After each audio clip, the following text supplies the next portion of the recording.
Good afternoon, Luang Por. Good afternoon, Ajahn Sumedho. So today is Monday, the 17th of February, 2025.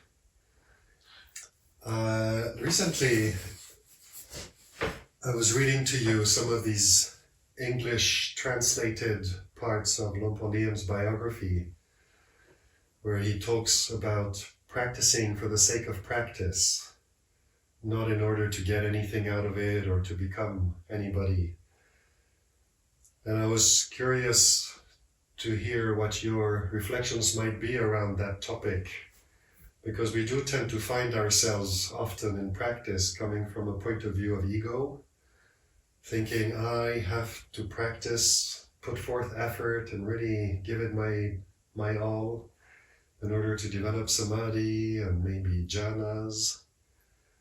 I need to do asubha practices so that I can go beyond the attachment to this body and fear of death, become a sotapanna. All of those kind of considerations which sound correct, but are all coming from a sense of self, doing the practice in order to get somewhere. Could you offer some reflections around that, please?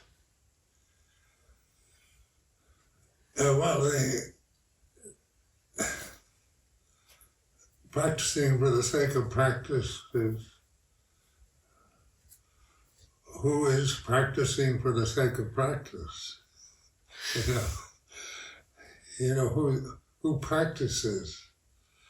And we think, well, I've got my practice.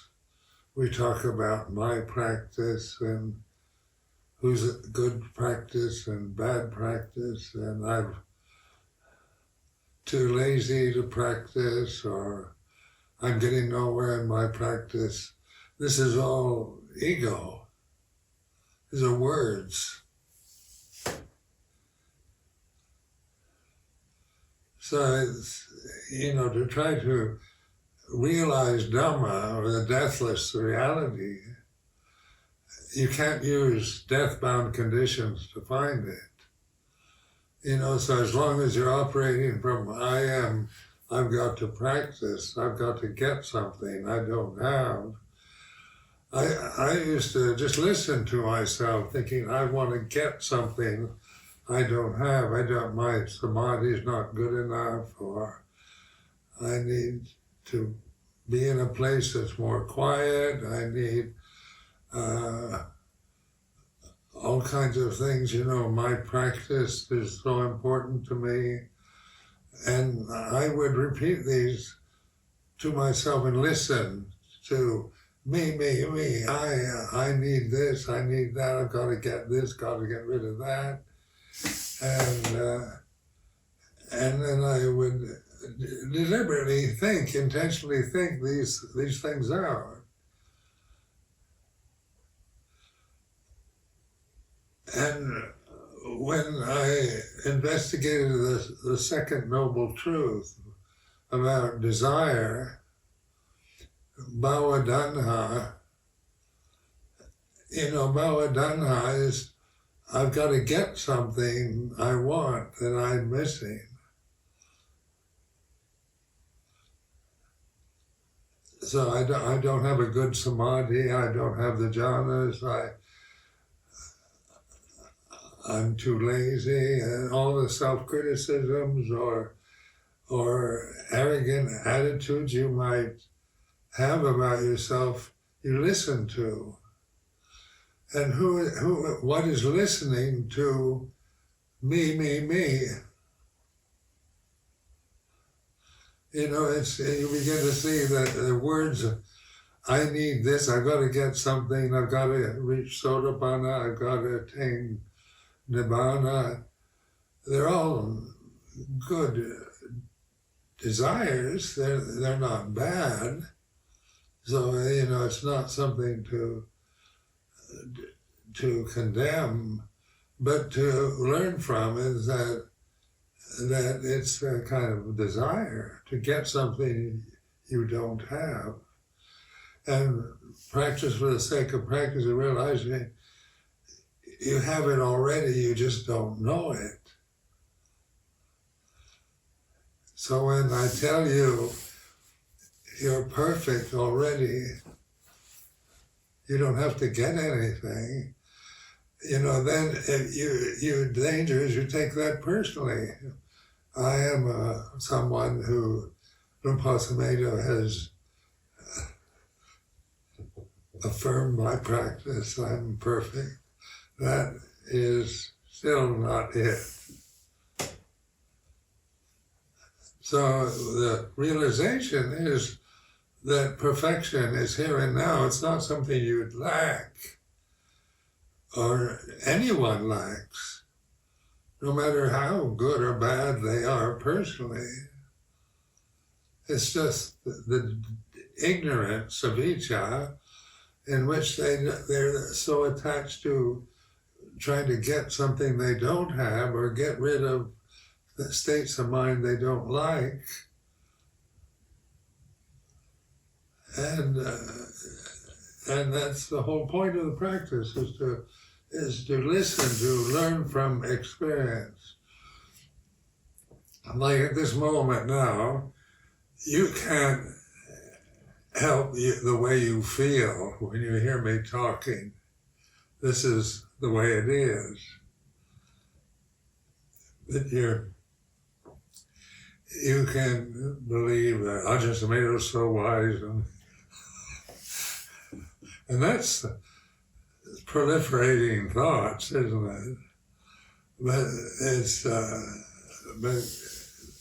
the point is to inform you already perfection is here and now. Dhamma is here and now. It's not something you get. You can't get it because you're already there. You're here and now. And then your body, how it feels right now, might be hot or cold or painful or okay or sabai, but and then your emotional habits, the way you've been educated, brought up through your cultural conditioning, family conditioning, like you just returned from visiting your family in Geneva, and that has effect on you, because my family, my father, my sisters, is convention. There's nothing wrong with it. Because when you came back, I said, how is your father? How is your sister? So, you function in conventions. But to know convention is empty phenomena. You can't reach Nibbana through clinging to empty phenomena, no matter how profound or wise or intelligent it might sound.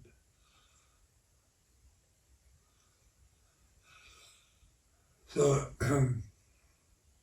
we are thinking creatures, mammals that think. So thinking is thought. If you don't have a language, you can't think.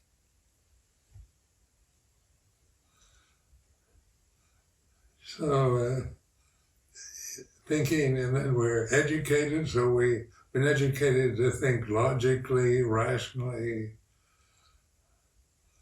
We believe, we've been brought up in a religion or as a humanist or an atheist, a Scientologist. It's all conditioning. And some of it's good, some of it isn't any good, but it's part of the ignorant world of samsara that we're experiencing through this form. So this form is a samsara form. This body is the experience of samsara. It appears in space. If there was no space, there'd be no body. And space is apparent here and now, But how much attention do you give to space? You just take it for granted. And does space have a language? No. It can't speak. It doesn't love or hate it. Whether you're a villain, a devil, a Satanist, a Nazi, a Deva, an angel, a saint, space just accommodates your appearance. But reflecting on space is very important because you can actually observe it, witness it with just your eyes. If you're not blind, you can just look at it. Even with my poor eyesight, I'm fully aware of space. And without space, how could forms manifest? And if there was no consciousness, how could space be witnessed? So consciousness is apparent here and now, and it's silent. It doesn't have a language. It has this formless, you can't perceive it, where you can perceive space, but you can't perceive consciousness. It's like trying to find yourself through thinking. And were you really what you think or been told, or are you just a conventional form, or just a good or bad, or lovable or horrible, or whatever? These are, words we use to describe our reactions to others, or we criticize ourselves. So in a community like Amaravati, you've got monks and nuns, you've got lay people, and they're all here and now in space. And then the conventions are bhikkhus, siladharas, anagarikas, anagarikas, lay people. These are forms that we create with language. They're not created by consciousness or space. They're formed by culture. Like this particular tradition is from India, Thailand tradition. So, so it's recognized as it's known of our cultural conditioning for those of us who weren't born into Buddhist families, but it's something I've chosen quite intentionally, because as an adult, not as a child, I wasn't a Buddhist when I was a child. I didn't know anything about it. But in my adult life, I deliberately chose Buddhism. Why did I do that? Because I became interested in it, in the teaching of the Buddha. And that interest was like a kind of faith experience. It wasn't I believed in Buddhism out of blind faith. It's just what we call saddha in Pali. Saddha in Pali is like interest. So, if you're interested in something, then you want to find out more about it. So, ordaining as a bhikkhu, finding a good teacher like Ajahn Sumedho,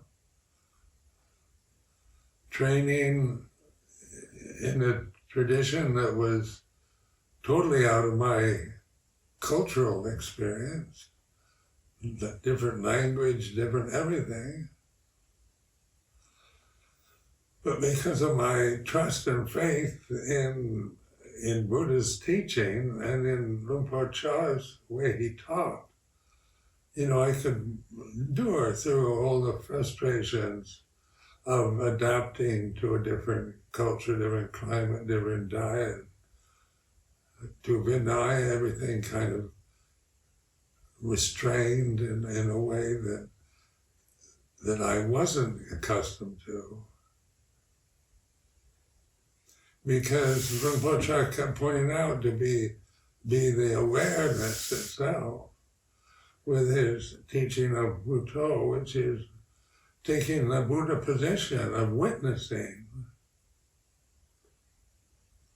So what is it, or who is it that witnesses me, my thoughts, my fears, my desires? Is say, well,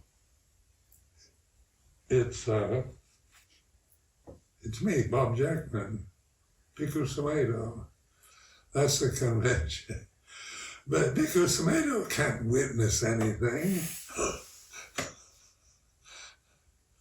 It's awareness. It's Buddha witnessing the way it is. So you go over and over, you repeat this over and over till because you're programmed to think in a very conventional way. See yourself according to the way you've been programmed from early childhood, or taking on the position of a Buddhist and operating from I am a Buddhist and I'm a disciple of Ajahn Sumedho, and I'm this and I'm that, and not that there's nothing wrong with that, but it's convention, it's not Dhamma, it's sankharas changing.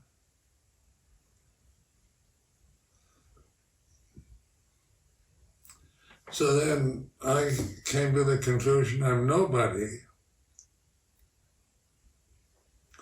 which is easier for me to hold on to than I'm somebody, because I basically don't want to be arrogant or, I've been given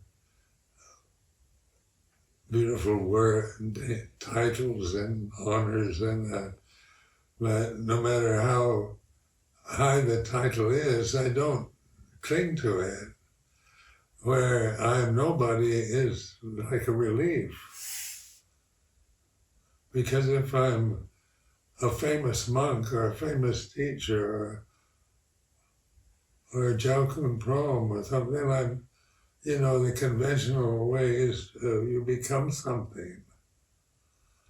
They're honorable titles, like my name, Bhikkhu Sumedho, my legal name in Britain is actually Bhikkhu Sumedho, which I like, personally like. I like being, like a bhikkhu, being an alms mendicant, because I've experienced such wonderful treatment as an alms mendicant, being at the bottom of the pile, a beggar, somebody totally dependent on the generosity of others. But that's totally against my conditioning, which is the American dream of take care, learn to look after yourself. Nobody will care. That's how I was brought up. You've got to really look after yourself and not depend on others, which is part of my experience of my cultural conditioning.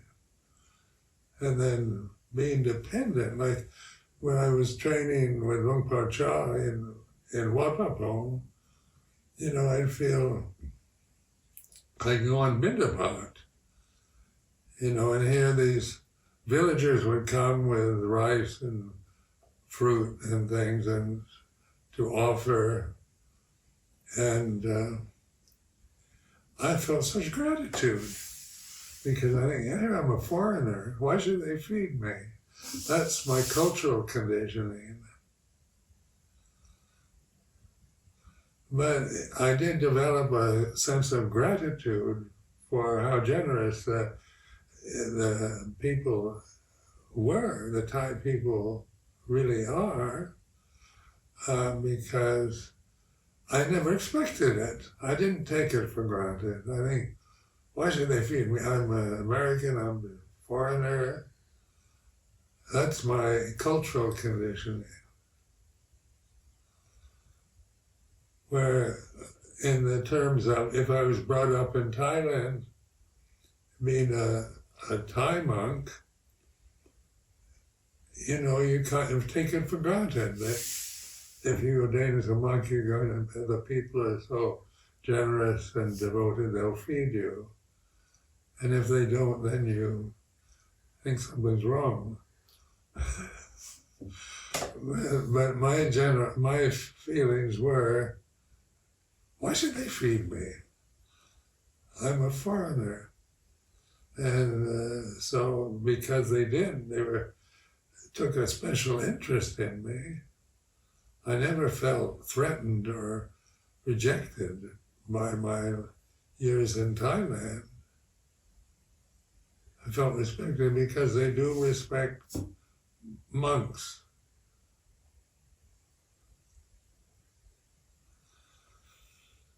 So then you deserve that respect because you're a monk, but you're really like a beggar, an alms mendicant.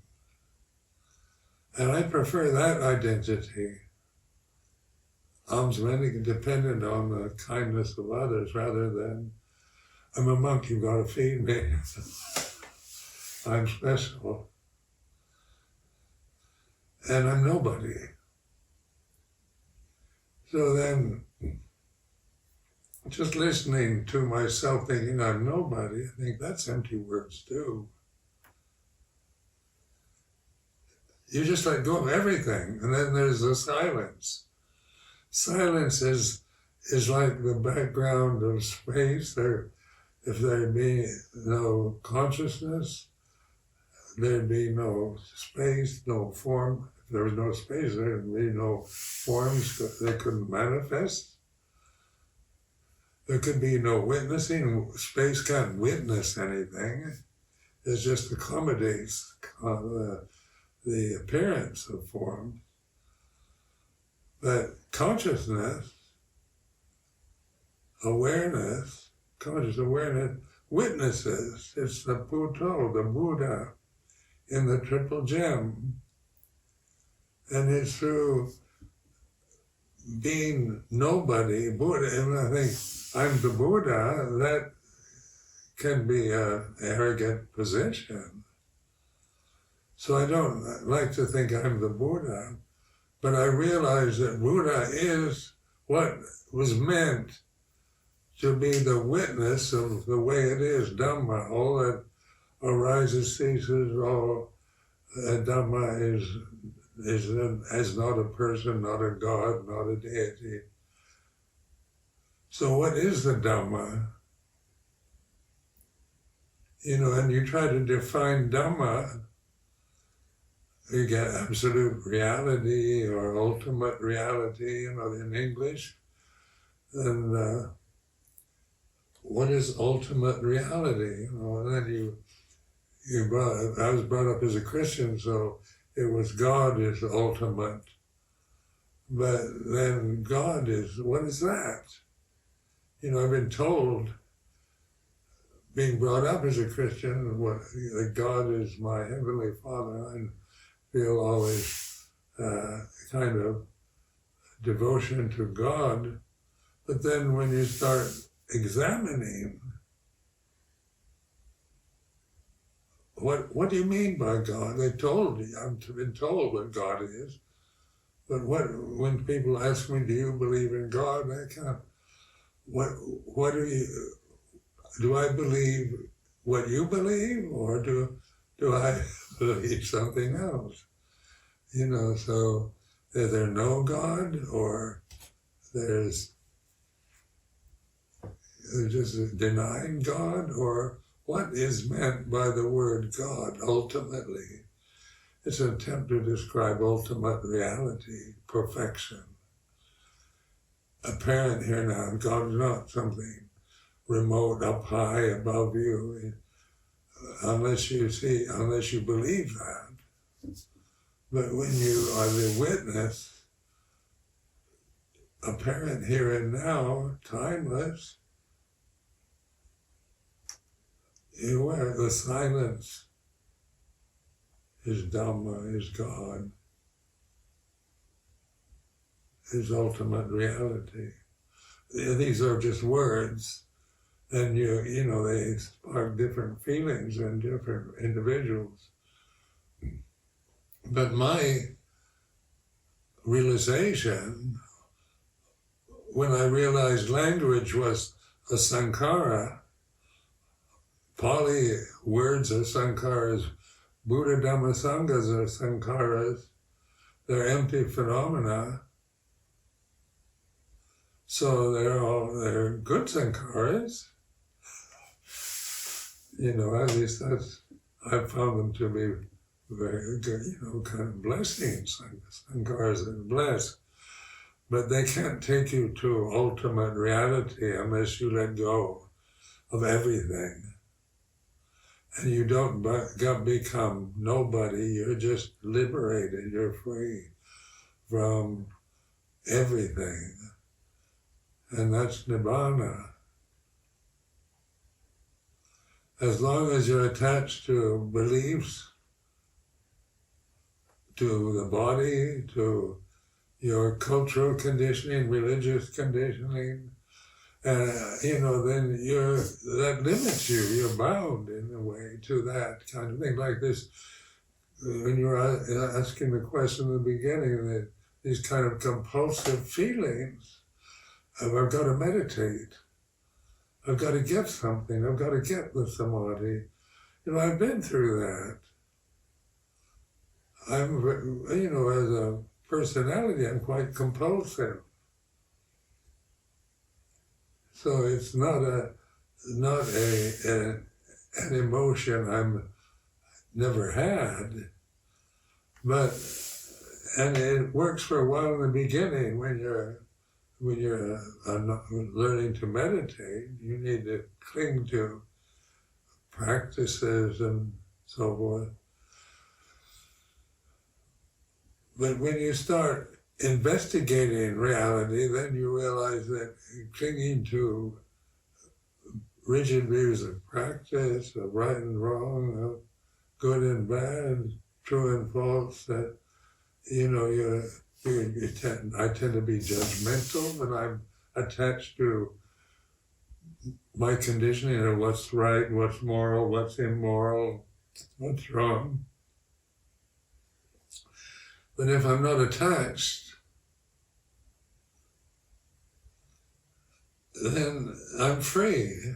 But as long as I'm attached to morality as a person, then I can become very judgmental. If the people I encounter don't live up to my virtuous standards, and I'm right, we all should be virtuous, honest and fair, loving our fellow humans and being generous and kind. That's all good advice. But we also have to experience being selfish and angry and jealous and frightened. These aren't virtues, but these are emotions that are part of the conditioning process of being identified with a body that's so vulnerable, subject to all kinds of outside influences.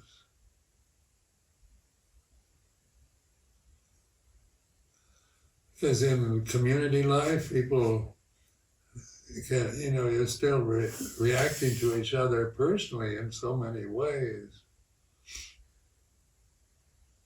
because we can't help it. But at least we're aware that it's not something that I want, that when I react, just emotionally react to something, I'm aware of it rather than grasp it or believe in it.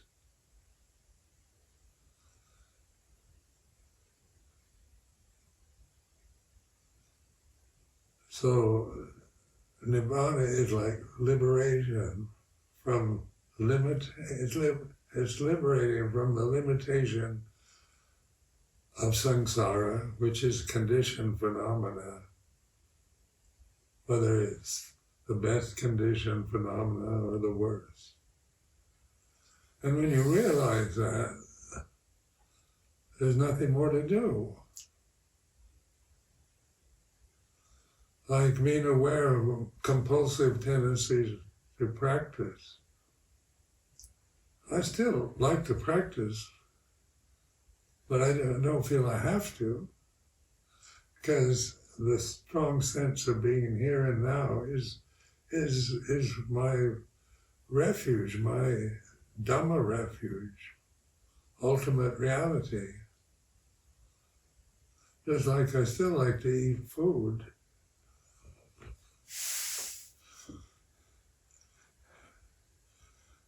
I'm 90 years old, and one of the few pleasant sensory experiences is food.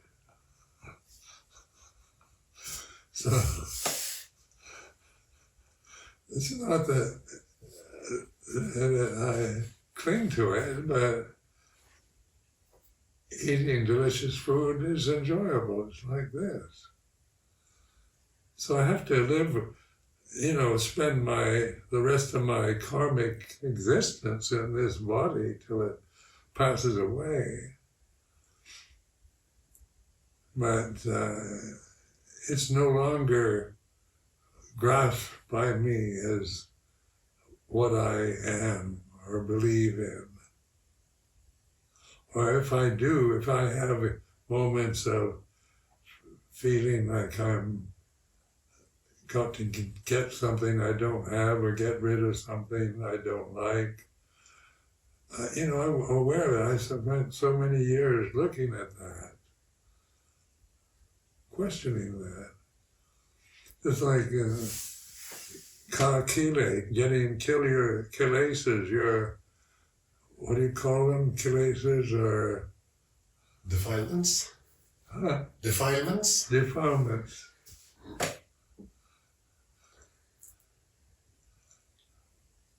Do I have any defilements?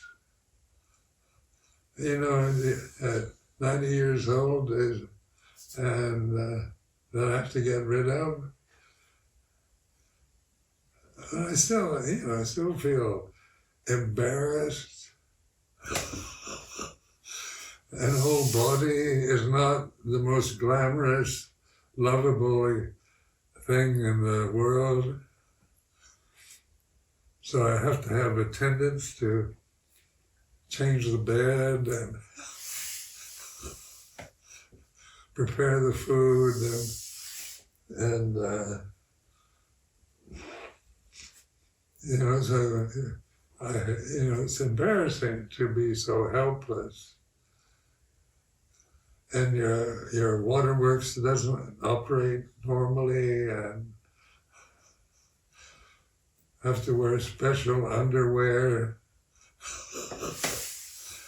And a real bhikkhu doesn't wear underwear at all. So clinging to my ideal of the bhikkhu, and recognizing that was very helpful in the beginning, because I was so conditioned to see myself in a different way. But when you're 90, this is the way it is.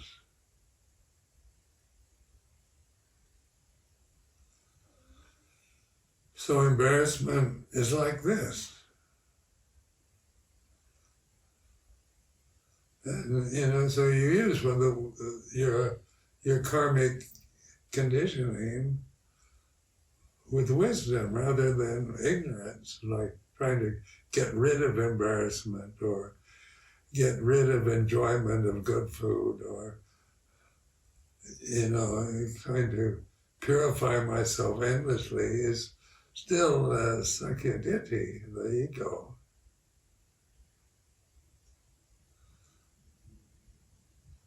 So the silence, the sound of silence is here and now, but you can't grasp it. You can't find it. You can just relax and let go and investigate how clinging to things is, the suffering that it creates by clinging.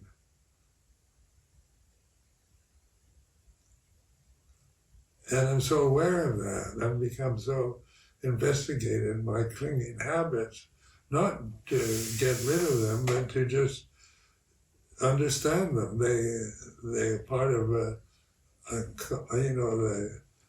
first three fetters: the ego, the conventional, cultural conditioning, and the language. And once you realize, when you realize the first three fetters are made up fetters, they're not part, you're not born with those fetters, you acquire them. But you are born as a conscious form. So then that has, your need for food, for nourishment is automatic. Like a newborn baby needs milk, needs to be fed, needs to rest. And it doesn't have a language, so it cries. And that's to let the mother know that discomfort, it needs something. So it needs to be fed, needs to rest. So an old body needs to be taken care of. But the baby isn't attached to the body. It doesn't think I'm a baby. I'm a helpless baby that I need a nice mother to love me and nurture me. But it's just part of instinct, instinctual intelligence. And that, after realizing the first three fetters, you still got sexual desire and anger. So, because anger is a survival mechanism for survival in the jungle, in the world, with a vulnerable form. Sexual desire is to procreate the species. So, is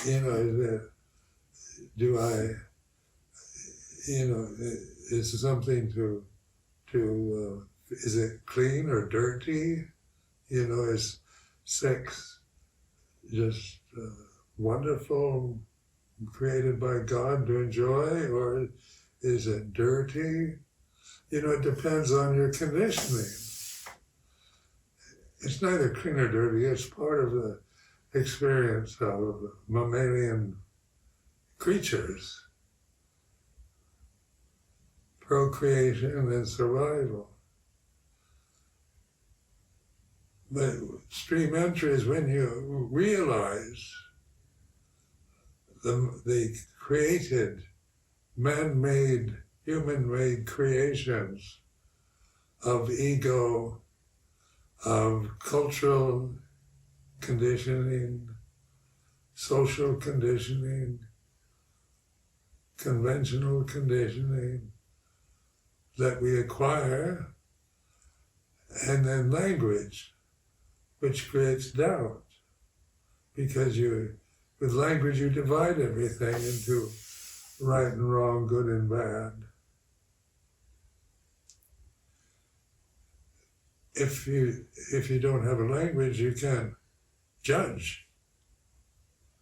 You can still operate with survival and procreation because they're part of the mammalian experience for survival. But whether it's right or wrong we have to have language to judge it as good or bad, right or wrong.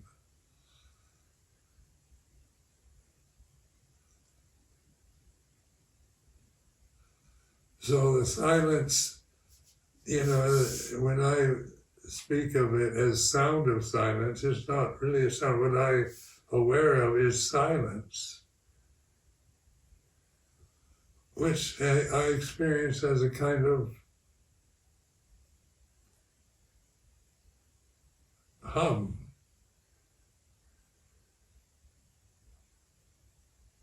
But it's not a sound because it doesn't cease. Whether I'm aware of it or not is different. I'm not aware of it every moment, but once I'm aware of this silence,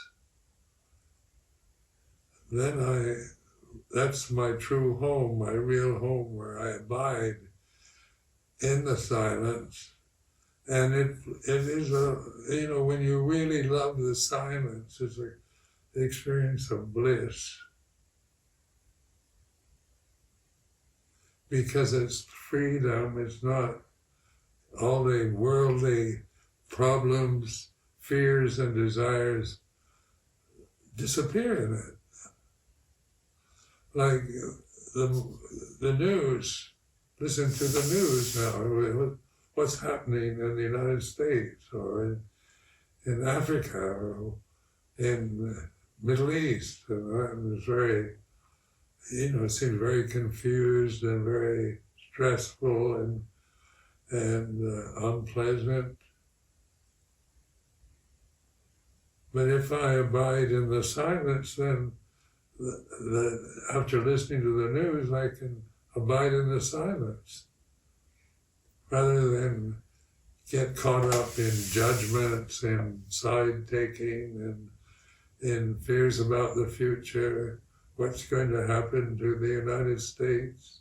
It's not going to be the same as I remember it, and on like that. I can spend a day, worrying about American politics or British politics. But what's the point? It's empty. It's just noise that if you grasp it, like it or dislike it, then the silence, you don't notice the silence behind the noise. As soon as I rest in the silence behind the noise, then the noise drops away, disappears. All the anxiety, worry about the future, certain preferences, personal views, all drop away, and what's left is bliss.